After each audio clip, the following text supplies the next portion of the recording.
में राज बिराजी जम के पड़े जंजीर। भक्ति बिना क्या होते हैं ये भरम रहा संसारे, रति कंचन पाया नहीं रावण चलती बार।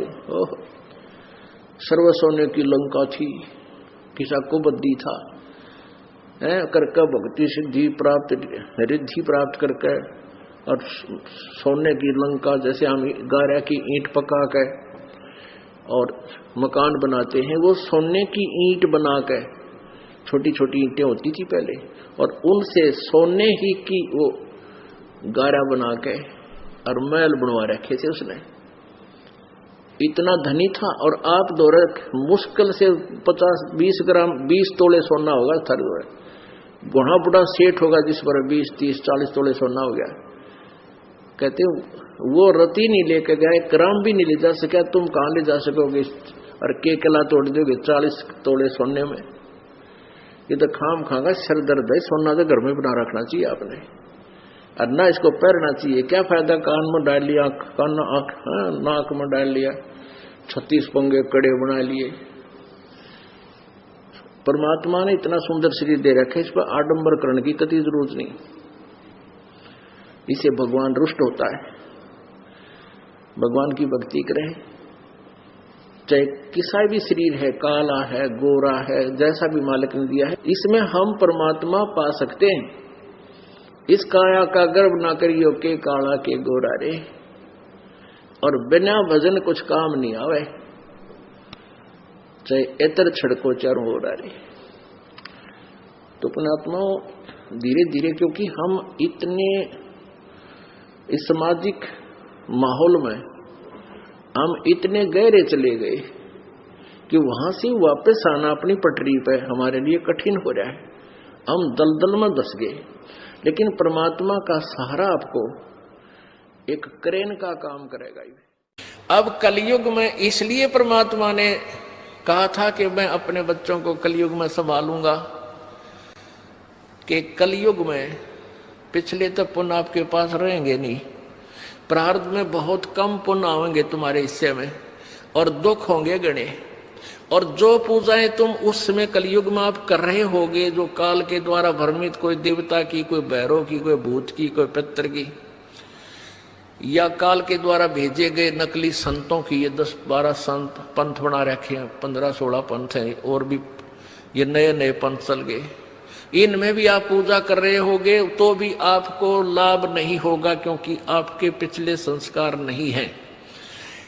तो उस समय परमेश्वर ने कहा था कि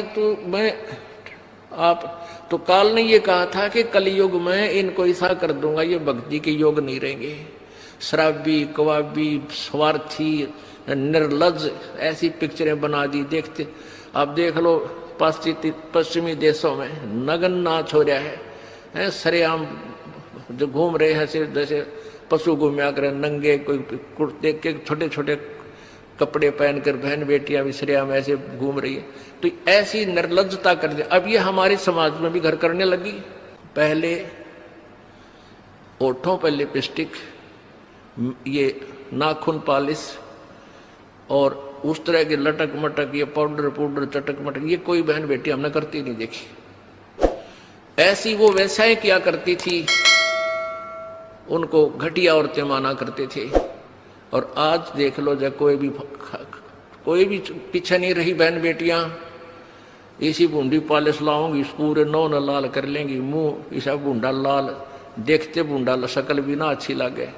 तो इस तरह की ड्रामाबाजी इस काल ने करवा दी, हमें निर्लज बना दिया। और सरेआम डांस करती हैं ब्याह शादी में, बेटियां नाचे, उड़े बाप नाचे, उड़े बेटी नाचे, उड़े माँ नाचे। अरे थारा गजब, इधर वैसा ही नाचा करती थी कि तो बंद कोठों में, आज सरेआम नचा दिए काल ने हमारे को। हम निर्लज हो गए। अब इस समाज को देखो, कल बताया था आपको कि इस शिक्षा का अवगुण घना है, लाभ एक है, और ये लाभ सब अवगुणों को सेट कर देगा। कि अवगुण ये है कि निर्लज्जता, चातुरता, हम एक दूसरे के जो है ना प्रिय नहीं रहे, अपनी चतुरता के कारण काग बन गए। काग क्या करता है कि जैसे कौवा होता है, गधे की चोंच कमर टूटी होती है और उस दुखती उस जख्म को ही दूनी चोंच मार मार कर उससे खाता है। हम इस चतुरता के कारण रिश्वत लेते हैं, किसी का काम नहीं कर अधिकारी वो पैसा लेने के लिए उनको 100 ऑब्जेक्शन लगाकर चक्कर कटाते रहते हैं। कोई 2 का 20 बनाते हैं, सब घी में मिलावट, दूध में मिलावट, सब्जी में, हर चीज में मिलावट। कहते हैं ऐसा इंजेक्शन लगाते हैं बेल का तोरी तड़के इतनी लंबी हो ही पावे। थारा गजब वही सिर्फ वो बेचन खातिर कि थारा पैसा तुम्हें पैसा मिल जाए हुकंड क्रुक। तो ये चतुरता आ गई। अब डॉक्टर लोग देख लो, सभी तो नहीं हुआ करते लेकिन 80% इतना जुल्म करते हैं। 2 रुपये का 100 रुपये मांग ले, 200 मांग ले, कोई टाल नहीं, 500 मांग ले, 1000 गरीब आदमी से। और भी किसी स्तर में देख लो आप, कोई पीछा नहीं रह रहा। जिसका भी जहां दाव लगता है वो तुरंत डंक मार देता है। जिसके पास कोई लाउट में रोड करने सथाना नहीं है वो तो करेगा कहां से। तो अब इसमें अवगुण तो इतने हो गए, माया माया दिखाई देती, ना भाई दिखता, ना बाण दिखती, ना भगवान दिखाई देता। और गुण इसमें एक है इस शिक्षा में कि हम अपने सदग्रंथों को स्वयं पढ़कर भगवान पहचान लेंगे। और इस भगवान के पहचानने के उपरांत इस ज्ञान को सुनने के बाद अपने आप ये माया की हवस नष्ट हो जाएगी, क्योंकि हमें पता चल जाएगा कि हमारे 2 नंबर के काम जुड़ सकता, पैसा नहीं रह सकता, क्योंकि हमारे भाग्य में नहीं है। और भाग्य से ज्यादा ले लिया तो ना जाने किस प्रकार जाएगा।